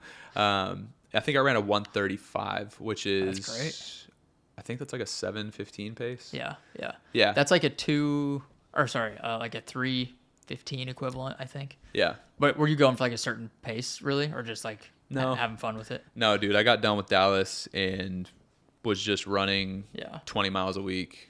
I guess that's like 6 or 8 weeks afterwards. Yeah. So my fitness was there, but definitely wasn't training the same way. And I really, like I said, I just wanted to run a race in Austin because I remember when I moved here in the beginning of 22, in the beginning of 22 when I moved here, I remember seeing everybody walking downtown after the Austin Marathon, seeing everybody at CapTech's Tri and being like, I got to be part of those. I want to do those. Yeah. And so, I did the Austin half, did the CapTech's Triathlon on Memorial Day, like I mentioned earlier. Both incredible experiences, phenomenal energy in Austin. Just great. That's dope. How long was the CapTech's Tri? So it was a half mile swim, a 12.3 mile bike, and a 3.2 mile run. So a little bit longer than a sprint, basically. So that's a sprint. An Olympic is a 0.93 mile swim, a 24 mile bike, and a 10K run. Okay. Yeah. Okay. Yeah. Dude, you're making me want to go do a triathlon now. Come on, bro. They're so much fun. They're so fun. Would you have any other events or races coming up? Yeah. So I'm trying to think. What month is it? It is July. It's almost August. So I haven't signed up for anything yet, but there are a few races that I'm looking at. I definitely want to do a marathon. I'm potentially looking at doing Dallas again or maybe Houston. But I'm also looking at a bigger event that I'm actually not going to disclose. That is early 2024. So I'm looking at that as well. Nice. But I haven't signed up yet. I've got like 10 people in my ear just like, come on, bro, do it. So I have a guess of what it is. You can tell me afterwards if you want to. I will. I'm pretty easy to convince when it comes to races and fitness events and stuff like that. But it's the best form of peer pressure. Yeah, I'm like, okay, fine. I'll run a marathon, I guess. Yeah. So what about you? I have Chicago. Oh, yeah. That's in October. I'm actually really excited, probably more excited for these. Like this weekend, I'm going out to Lake Tahoe to pace. I have a friend, his name is Pierce. He's doing the Triple Crown of 200 milers. Oh, wow. So it's 3 200-mile races. Lake Tahoe is the first one, so I'm going out there to pace him. And then the following weekend, I'm going to Montana to pace a friend. He's doing it's called the Crazy Mountain 100. I'm honestly looking forward to those more than the actual race that I'm running. Yeah. Because it's like when you're pacing, it's like you get to run in these beautiful areas. You don't have to pay the race registration. You're there to like just support. There's less pressure. I mean, you have some pressure because you don't want to fuck up because you're pacing them, so they're relying on you. But I don't know. I'm pumped for that. I'm also pacing a friend. It's actually a guy I'm coaching. He's doing the Leadville 100. So a lot of pacing in the next couple months. But and then Chicago, where I'll try and run 2:45 is the goal. Let's go. What does that break out to? 6:15 a mile. So let's go. We'll see if we can do it. Let's go. I love it. Yeah. Boston, I ran like 2:52, which was like 6:30. Mm-hmm. So it's a little bit faster than that, but Chicago's a lot flatter and colder typically, which is nice. Yeah. But and then next year, plan to do the Bighorn 100. Okay. So I did the 50 this last summer. Okay. So the 100 miler next summer. I haven't done 100 yet. 50 is my peak so far. 100 is a long ways to go. You'll knock it out. Yeah. Well, it's all about just training too. Yeah. And like being mentally prepared for it. How many miles per week are you doing in a 100-mile build? Probably no more than like 80. Okay. And it's like 90% easy miles. Okay. So it's a lot of just long, slow, boring miles. It's kind of like triathlon training. I know you have like some FTP stuff with the cycling and some speed workouts maybe for running, but I think triathlon's mostly just like long zone. How long can you last? Yeah. Yeah. So it's kind of similar to that. What does like a typical day look like for you now? Because I know like you kind of follow this hybrid style. Like obviously you're fucking huge, like you're jacked. And I know that it doesn't come from running and cycling and swimming. So how do you maintain this size and still run and put on all these miles and remain as big as you are? Man, I think so. It's funny. I actually had a coach. So this event that I'm thinking about doing, I will have a coach for. But anyway, he asked me the other day, hey, what does a typical week look like from a training perspective? And I had to really think about it because right now I'm running anywhere from 20 to 30 miles a week. And then on top of that, I'll cycle a few times. And then I'm swimming right now about once a week. me and my buddies, we do this thing called surf and turf, where we'll run, 3-4 miles and then swim at Barton. Oh, nice. So I'm getting all of those in, and then I try to lift probably 3, 4, 5 times a week. So there's a good amount of 2-a-days. There's some, you finish a run or a bike and immediately are in the gym. And so just try to do it all. But I also have to maintain caloric levels to build muscle and not just deteriorate into a twig. So it's tough sometimes. I think one thing in this phase of life is that recovery is so much more important to me now than it ever has been. I used to not ever stretch, never. When I was a college football player, you couldn't have paid me to get in a cold tub, and now I'm like crying because I wish I had one at my disposal every day. So, yeah, man, I think just trying to find the right mix of training, recovery, eating the right foods, getting enough sleep. I mean, the ideal night for me, I'm in bed at 9 and like knocking out, and I'll get up at 5 and like I'm fine with that. And frankly, I'll do that on the weekend too. And I'm not like it's funny because that sounds kind of lame, but if I'm going to get up and run 10 plus miles, which for me, like 10 miles is a healthy distance. Like I want to make sure that I'm appropriately rested so that I can perform the way I want to on the run. So yeah, don't get me wrong. I don't go to bed at 9 every night, but rest is really important to me. And then, yeah, I try to have as balanced of a training load as possible while getting recovery in as much as I can as well, which again, I'll be the first to admit I'm not good about recovery. Like I'm not good about it at all, but it's a work in progress and I'm getting better at it. Dude, I think the sleep is the most important recovery tool. Like I've gone through periods where I'm like dialed in on foam rolling and stretching and like diets locked in, all this stuff. But if I'm not sleeping well, then none of that other shit matters. No. Like it's I think sleep has to be a pillar of training no matter what you're doing. Yeah, dude, I just bought a sleep mask. Oh, nice. Which is, basic bitch city, but like I'm trying to get as good a sleep as possible. Yeah. Like, dude, have you tried the mouth tape? I haven't. The nose breathing? I haven't. I think it's called Dream Recovery. They sent me some the other day, and I've tried it the last 2 nights. And have you read James Nestor's book called Breath or No. Breathe or whatever it is? But it's all about nose breathing and like all the benefits of it. And I slept with the mouth tape. It's the weirdest thing, and it was very hard to get used to at first. But like the last 2 nights, I slept like a baby because you're only breathing through your nose. Yeah. And it's like has all these benefits. But I don't know, I'd recommend that after my 2 nights of experience, I suppose. Yeah, I've heard positive things about it, and it makes sense because anytime you're doing like a big effort and just like I always personally will try to like right and like kind of center on that breath, so I feel like it calms you down a little bit and whatever else. So I'll have to tap in. What's a typical lifting session look like, or what's your lifting routine look like? So, dude, I've actually been trying to switch it up lately. I really love HIIT training, like Metcons and stuff like that. But I also think it's really important that if you're doing a lot of, higher heart rate stuff, whether it be on a run or a bike, you have to do things that let your heart rate be low as well. Right. So typically, like as of late, when I'm lifting, I'm doing compound movements, deadlift, back squat, dumbbell bench, flat bench, pull-ups. Of course, the accessory work like curls, tricep extensions, and things like that. And then I do a lot of single leg stuff, lunges, Bulgarian split squats, lateral lunges, because as you know, running, it's really important that you have that single leg strength and stability. But I need to be better about putting more weight on the bar when it comes to legs.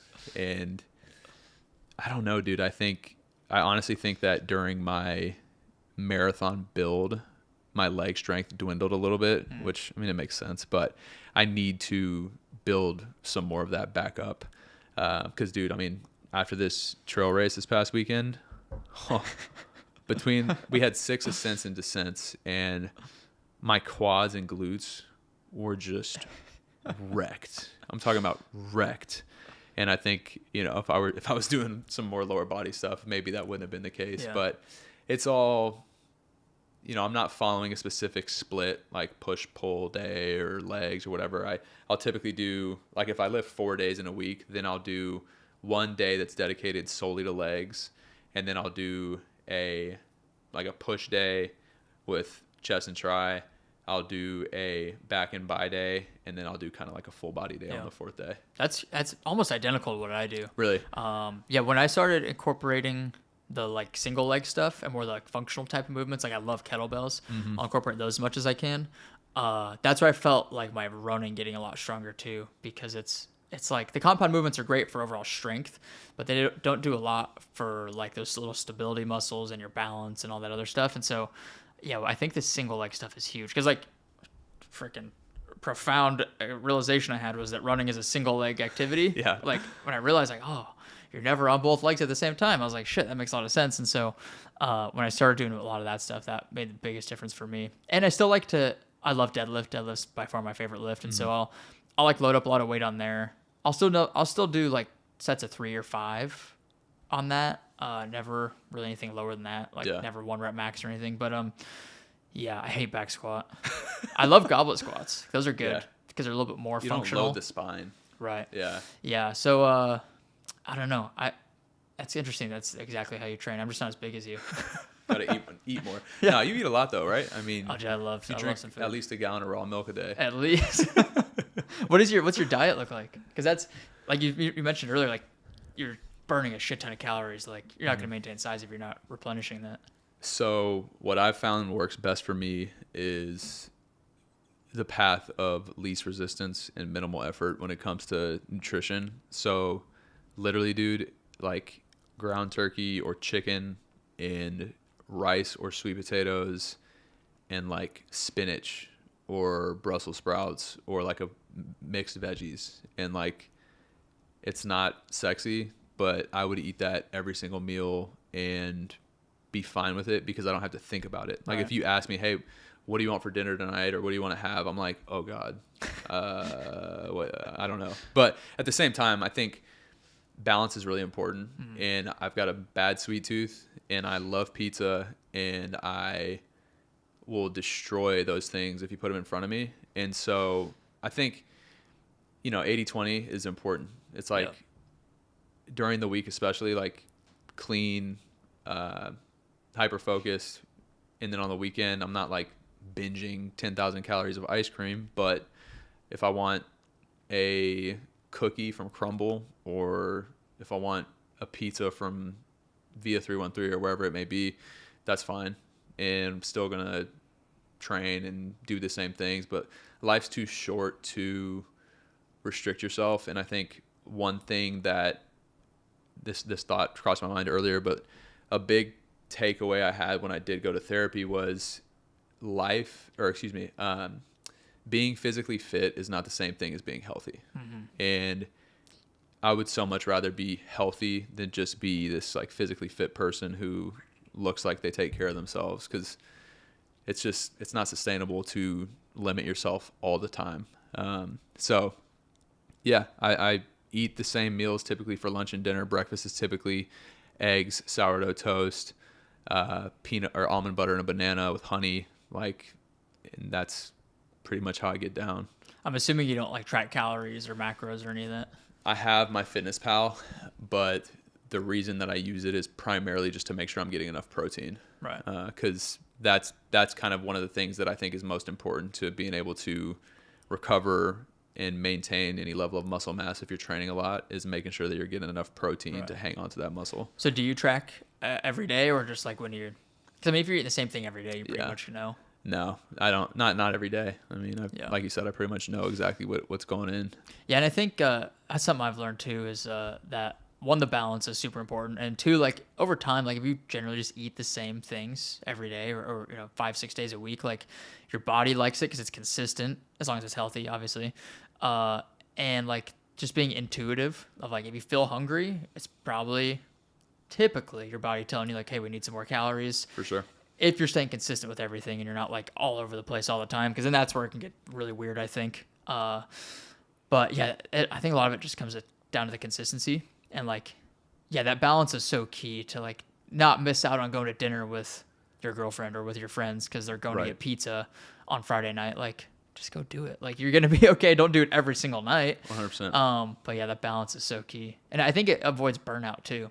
And it prevents you from getting bored of all that stuff. It's like, we need to expel a little bit of that sometimes. For sure. Sustainability, man. Right. What can you do for the long term? Exactly. Dude, well, this was a ton of fun. Yeah, I feel like we could just sit here and rip forever. We could, man. I know you're a busy guy, though. I know you got to go. Where is the best place for people to connect with you and chat with you? Yeah, so you can find me on Instagram at Jackson R. Mitchell. That's my full name, Jackson R. Mitchell. You can follow my podcast and brand at The Walk On Mentality. Hit me up on LinkedIn, whatever. Like, DMs are open. I would love to help anybody in any capacity that I can. Like I mentioned, I was put here on this earth to help as many people as possible. I'm here. So, do you do any coaching, like one-on-one fitness stuff? Yeah, so I've got a couple clients who I coach on like mental performance and the mindset, and then I've coached a couple different people on various forms of fitness. Like I wrote a buddy a half marathon plan. I wrote him a plan with Metcon workouts. So yeah, I do a little bit of both of those things. Are you trying to make that full time at all? What I should ask, what is your because do you have a day job? Yeah. Okay. Yeah.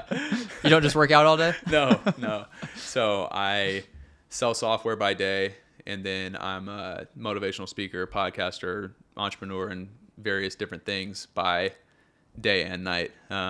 So yeah, man, I mean, one day the Walk On Mentality will be, this world-renowned brand that people recognize and hear, like the Walk On Mentality. Like, this is the mindset that there are no limits to what we can accomplish if we're willing to do the work and believe in ourselves. Like, that's the tagline. And I want as many people as humanly possible to hear that message and understand that there's no limits. Like, you just have to take action toward whatever your goals are, and you can make them happen. So, yeah. I love that, man. Appreciate it, brother. So your eventual goal is just to blow this thing up into its own coaching business, just media, all this kind of stuff. Just get as many people as we can. I think it is just like everything else we've talked about, it's a process. I've experienced and dipped my toe in a lot of different things. And if I'm being transparent, I don't know what it will be one day. I know that it will be something incredible. I know it's already something incredible, but I know that, the only way that we can figure out what we like, what we want to do, what we're interested in, all these things, the only way to figure it out is by doing them, which is why I mentioned earlier, like, it's so important that we take the time to figure out who we are, what's important to us, what do we want, because otherwise we never know.